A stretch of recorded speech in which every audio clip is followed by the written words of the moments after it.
Thank you, ladies and gentlemen, for being with me this afternoon on this sad and somber occasion. The job that law enforcement officers do is a dangerous one, a very dangerous one. They stand in the gap between good and evil. They arrest people. They save people's lives. They keep the evil people away from the good people. They enforce the court orders. I want to introduce you to Deputy Sheriff Blane Lane. Deputy Lane is 21 years old. He went to the police academy in September of 2020. I swore him in as a detention deputy in May of 2021. And just 8.5 months ago, in January of 2022, he was transferred to patrol as a deputy. He was a great deputy. He was eager. He was brilliant. He learned, he absorbed information like a sponge, and he was careful when he did his job. Now I want to introduce you to the antithesis of that. This is Cheryl Williams. She's 46 years of age. She's a cranker. She had a failure to appear warrant, a felony warrant, for possession of methamphetamine and possession of paraphernalia. She's been to the Florida State Prison on an 11-year sentence. She served more than 9 years for trafficking in methamphetamine. She was locked away a long time. She's had 11 previous felony arrests, 4 previous misdemeanor arrests. And once again, she failed to appear. Well, the Sheriff's Office received a Crime Stoppers tip this morning. We received this tip at about 2:07, and they said, hey, we can tell you where Cheryl is. She's at 4335 Foxtown South in Polk City. For those of you who are not familiar, Polk City is in the northern part of our county, and it is a rural area, and it's known to be peaceful and quiet. So our deputies responded there to arrest her, to take her into custody. She had the opportunity to, one, appear like she was supposed to. So obviously she had bonded out of jail. She could have turned herself in at any given time. And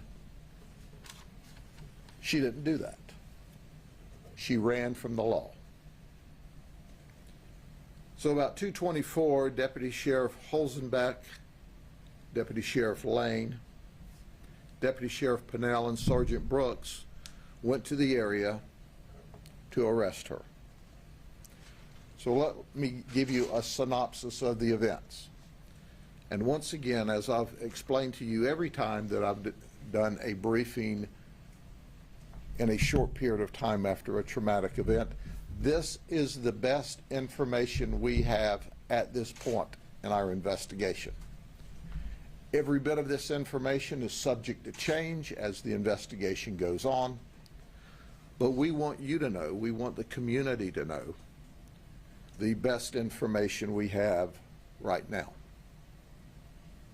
So as the 4 deputies approach the front door, there is 2 men in this mobile home.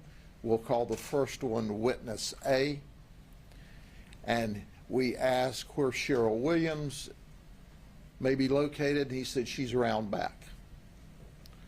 So the deputies go around back where they meet another man at the back door. And we say we have information that Cheryl Williams is there, and he said, yes, she's here, come on in. At that point in time, Deputy Lane goes back to the front of the mobile home and takes up a tactical position so that he can watch windows and the front door in the event our suspect, who's already on the lam, decides to run.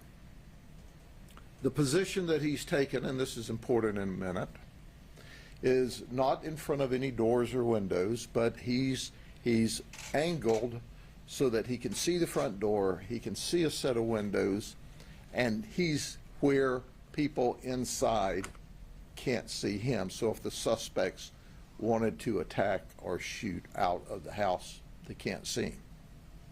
He also has the advantage that there's some old refrigerators positioned so that if he were to take gunfire, he could go for cover.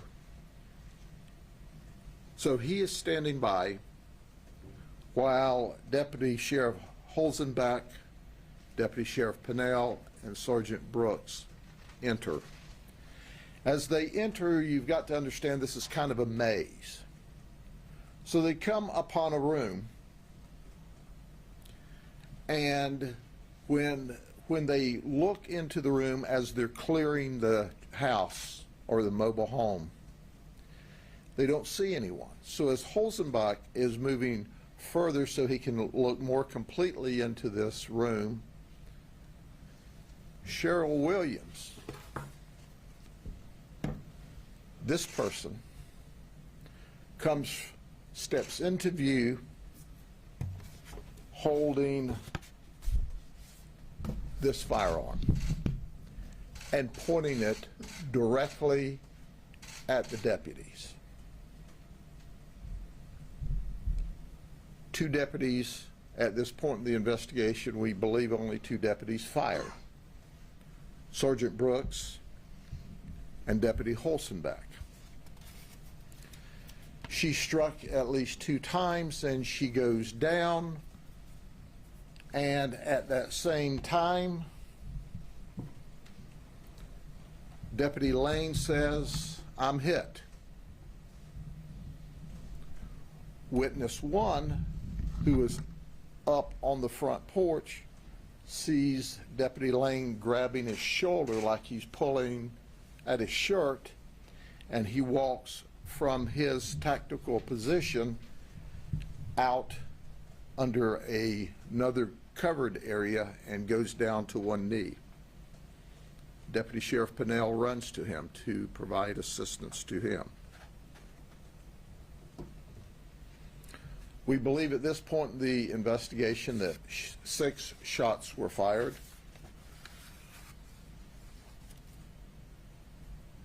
We immediately transport Deputy Lane to Lakeland Regional Health.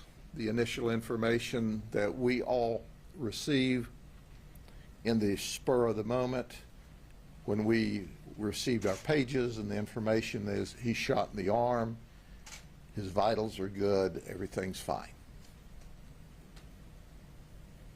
We also transport Williams to the hospital because she's shot twice. When we get to the hospital, and as they're treating Deputy Lane, we learn that the shot that went into the shoulder went into the chest cavity, and he died.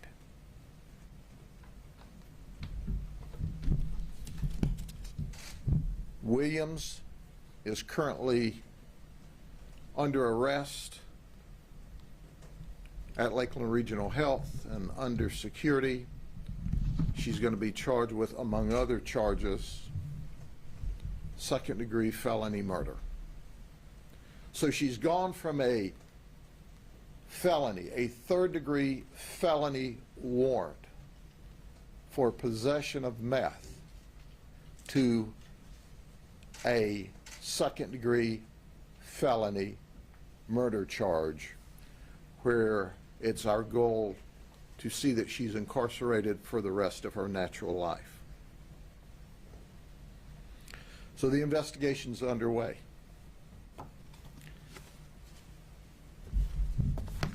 Did I tell you this gun was a BB gun? Did you hear what I said? It was a BB gun. After the fact, witness 2 tells us that when they heard the deputies arriving, she picked this gun up and carried it into what we'll call the gaming room. Witness 2 said, "You shouldn't do that," or "You should not do that." And she said, "Let them in." It is my belief at this early stage of the investigation, she clearly and unequivocally wanted to put us into a gunfight with her and or a suicide by cop. She carried that gun into the room and then immediately pointed it at the deputies as soon as she saw them. As I said before, this is a dangerous job, but it is obvious at this stage of the investigations that one of the deputies, either Sergeant Brooks or Deputy Holzenbach, fired the fatal shot. Now, I want to clear up for those questions that when they approached to go into the mobile home looking for our suspect, of course the deputies have no idea where she is in this mobile home. Deputy Lane has taken a very sound, secure cover position, and he doesn't know where they are on the inside. What's the statistical probabilities that the conflict would be directly beside where he was standing? All of this breaks our heart. But in our early analysis, we find that Deputy Lane did exactly what he should have, was soundly positioned, allowed himself to have not only concealment but cover in the event there was a shootout at the door, was clearly protected so if there was someone who jumped through or tried to shoot at him out of the door, they couldn't see him. Had he literally been standing 3 inches in or 3 inches back, the round would have missed him. But he wasn't. The investigation's underway. There'll be a complete and full investigation. This is the very first investigation by our 10th Judicial Circuit officer-involved shooting team, which is made up of not only the Sheriff's Office here, but Highlands County had representatives on this team. The Lakeland Police Department had representatives on the team. In fact, a Lakeland Police detective is the lead investigator, and we have supervisors and administrators, and we're also joined by a supervisor from the Highlands County Sheriff's Office. We will release the findings of that investigation when it's complete. I can tell you that the funeral is scheduled for next week.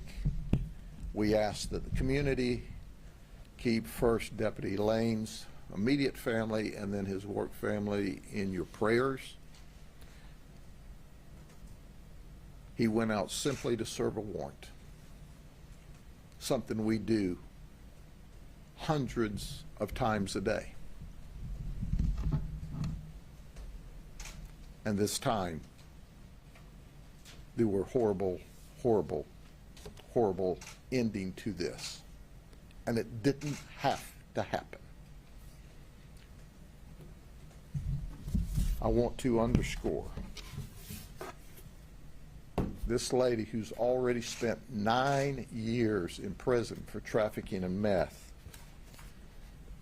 brought this, and this is the barrel they were looking down at 3 o'clock in the morning.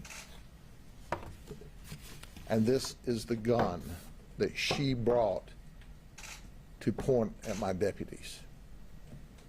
She created this entire event. She forced this shooting. She knew if she pointed this gun at my deputies in the middle of the night, that we would return fire to keep her from killing one of our deputies.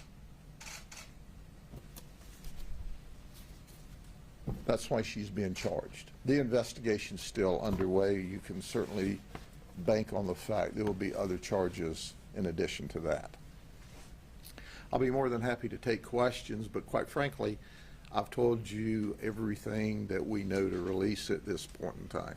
Sheriff, there's such unusual circumstances, so how are the deputies that were out there, what is their status now? How did they proceed with that? I have talked to the deputies' shift. I will talk to the deputies that were involved in the event. They have been interviewed by our investigators working on the officer-involved shooting team. I will be in communication with them just as soon as I can. The deputies, as you can imagine, like their family, are absolutely devastated.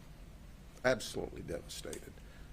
And anytime you lose a colleague, and these folks depend on each other for their very life every day, it is very difficult.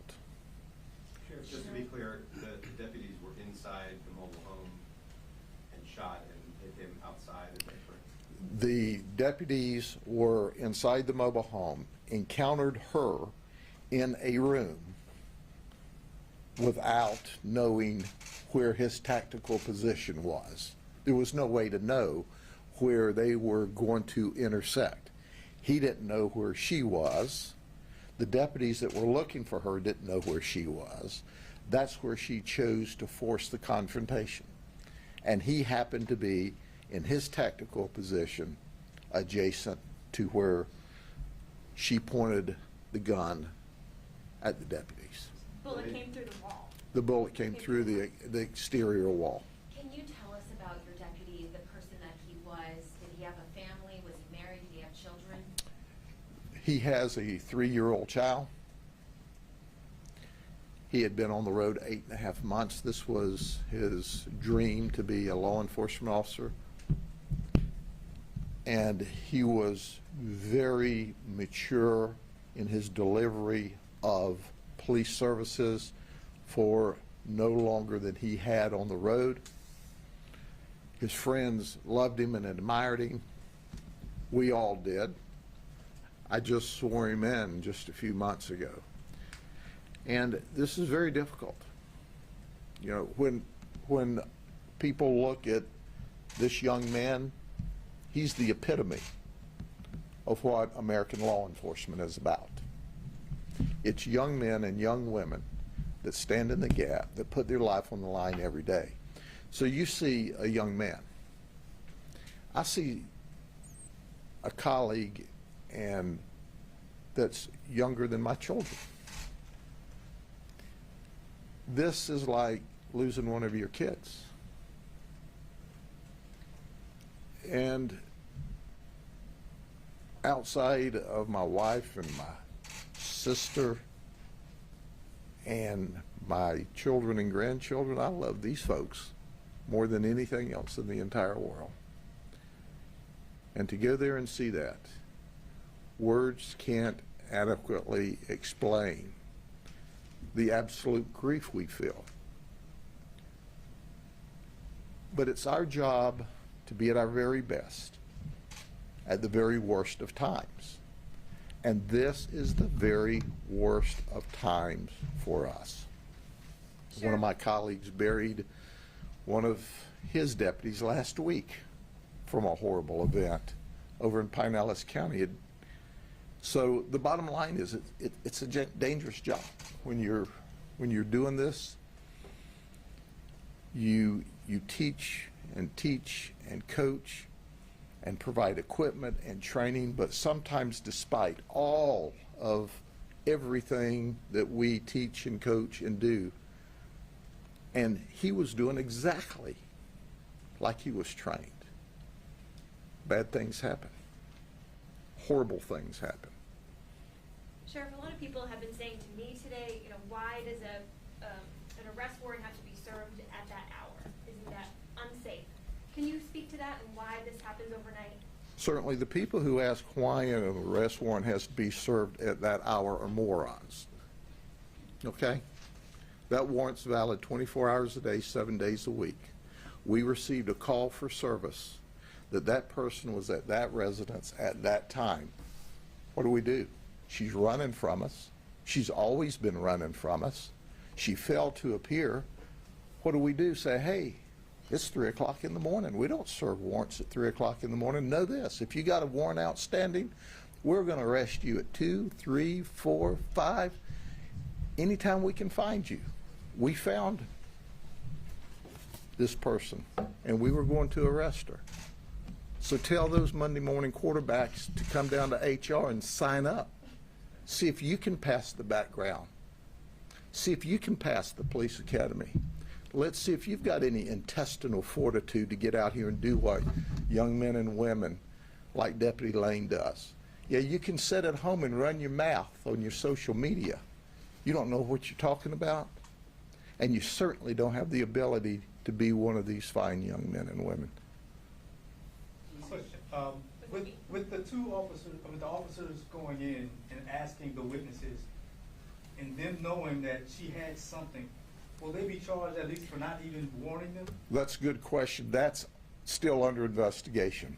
There's still a lot we don't know at this point in the investigation. What we do know is when they walked in the back door, we see this after the fact, we see there's a meth pipe on the bed and a Bible open to the second, to Kings 2, chapter 21. I haven't had a chance to read that yet. I don't know if that is or has anything to do with this or not. I'll read that when I get a chance. So look at that dichotomy.